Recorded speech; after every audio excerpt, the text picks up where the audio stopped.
Good afternoon, everyone. Assalamu alaikum. I am Mohamad Dzul Syakimin, and today I am presenting about big data management in agriculture and crops, a case study of Sangabi plantation Berhad, or we call it SD-GATRI.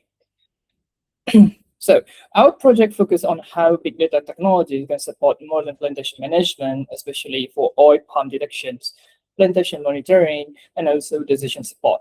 We use SD-GATRI as a case study because the company is strongly connected to agriculture, palm oil operation, mechanisms, automation, digitalization, and also precision in agriculture.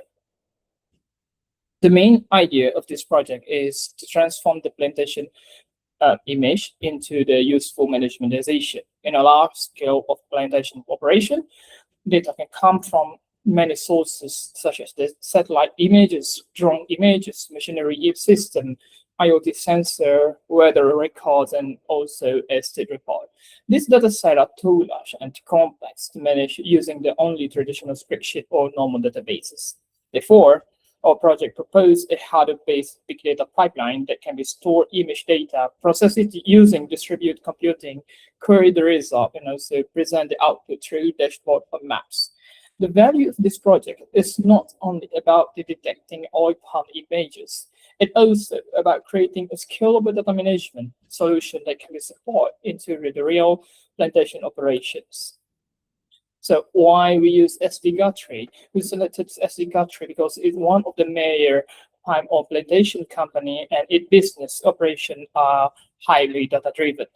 Agriculture today, as we can see, is no longer only based on manual field observations. Modern plantation increasingly use satellite imagery, drones, IoT sensors, and others for the records. SD-GATRI is also actively moving towards mechanism, automation, and also digitalizations. This is very important because the company official innovation materials show how the technology is being used to improve the productivity and also reduce the reliance on manual labor. For example, as we can see, SD-GATRI report land demand of ratio 30.6 hectares per worker in December 2024. Compared with the industry average of 8 hectares per worker. This shows that digital transformation is already part of the company operation strategies here. Next, as you can see, our project defines 3 connected problem statements. First problem is scalable oil palm detections. How is this one? Is about the large plantation companies need to identify whether the image type contain oil palms and non-oil palm areas.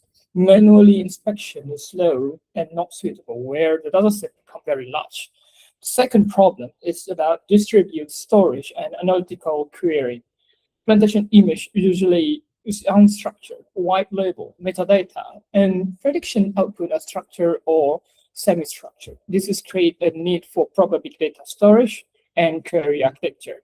The third problem is about decision support and visualization. As you can see, the detection results are only useful if manager can understand that. Therefore, prediction output need to be converted into dashboard and maps that support plantation monitoring and operation planning here.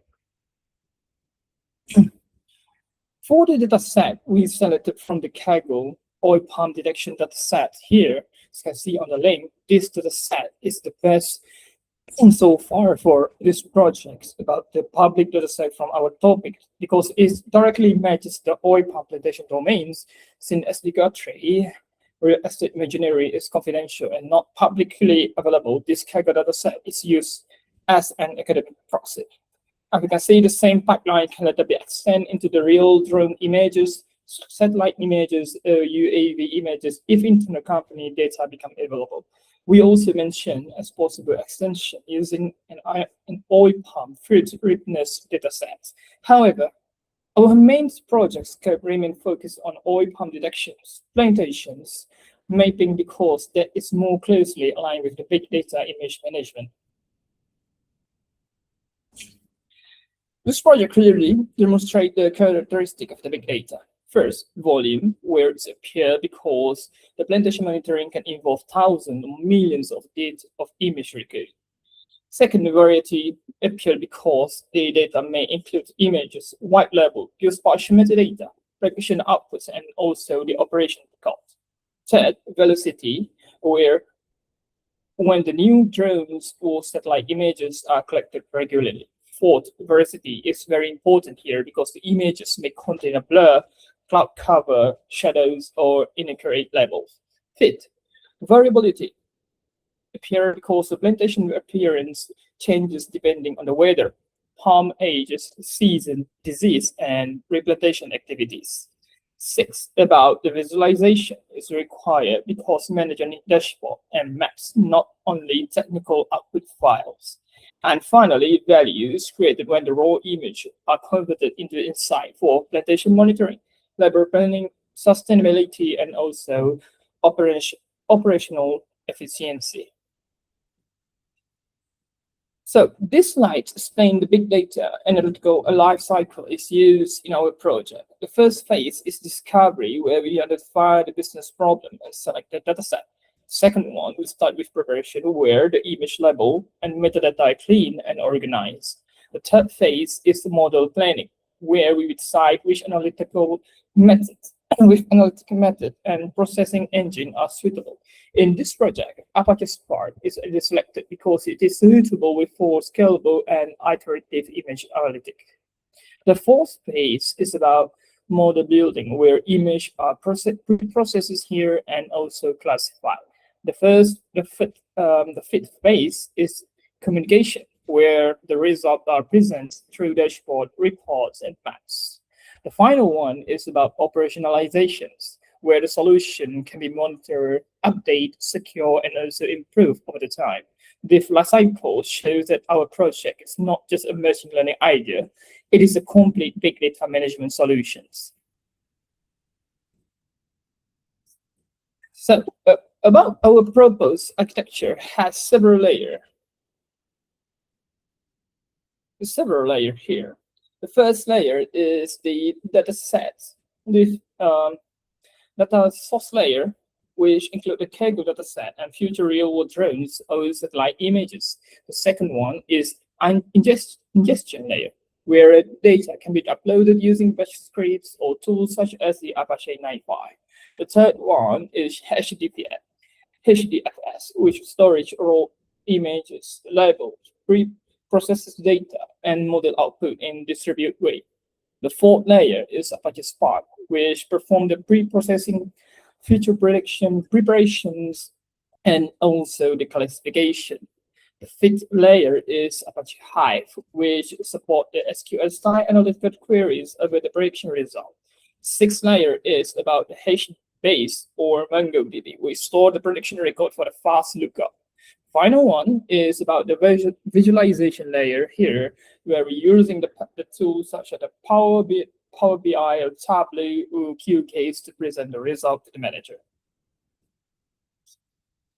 Each technology in our architecture has specific role over here. So HDFS is selected because it can store large volumes of unstructured image data in distributed environment. Apache Spark is selected because it's more suitable than traditional MapReduce for iterative image processing and machine learning workflow. Apache Hive is used because it allows analysis to query prediction output using SQL without requiring them to write complex Spark program. HBase is useful for the fast access to prediction records, especially when user want to retrieve results about image type ID, estate ID, dates, or modern versions. And here also we use the MongoDB is considered as an alternative because it's flexible, semi-structured, and also have JSON style metadata. Finally, what we use is about the Power BI, Tableau, and QGIS are used because they are convert technical data output into understandable business dashboard and use partial maps over here. Let's go about our expected result and evolution metric.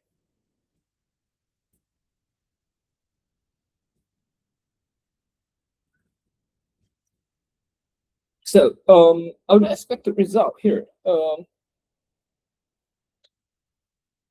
is about the both analytical output and system performance output. So, is first, we should reduce wear on the data lake, or we focus on the data quality, where the raw image, label, features, and prediction are stored cleanly.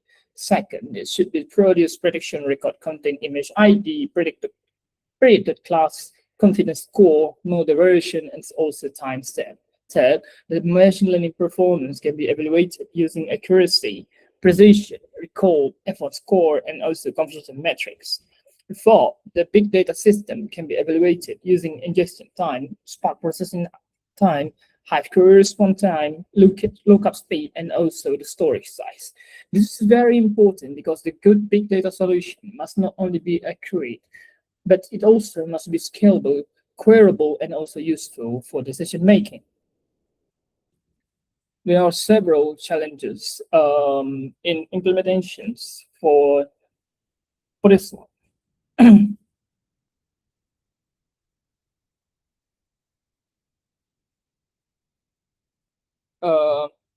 So the last one is about the value, business value and recommendation. The basis value for this project is very clear, actually.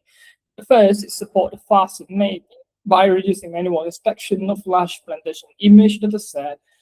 The second one is support smarter operation by helping measure or guide PIC identify a certain images area and priority zones for field inspection. Third one is support better traceability and sustainability monitoring. This plantation data can be stored and analyzed more systematically. Fourth, it creates a scalable foundation for future analytics, such as UV monitoring, pest detection, yield prediction, and crop health analysis. Our recommendation is to position the solution as an academic prototype using public data. If as the good trace internal data become available, the same architecture can be extended to real enterprise scale plantation analytic platform for this one. So there are key references here used in the project, including the innovation pages that we use to complete this page. Show big data management can be played very important role in agriculture crops by combining HDFS, such as Spark, Apache Hive, HBase, or MongoDB, and visualization tool. Plantation image data can be transformed into useful insight for monitoring, labor planning, sustainability, and operation decision making. Thank you, everyone. Thank you for today. Goodbye.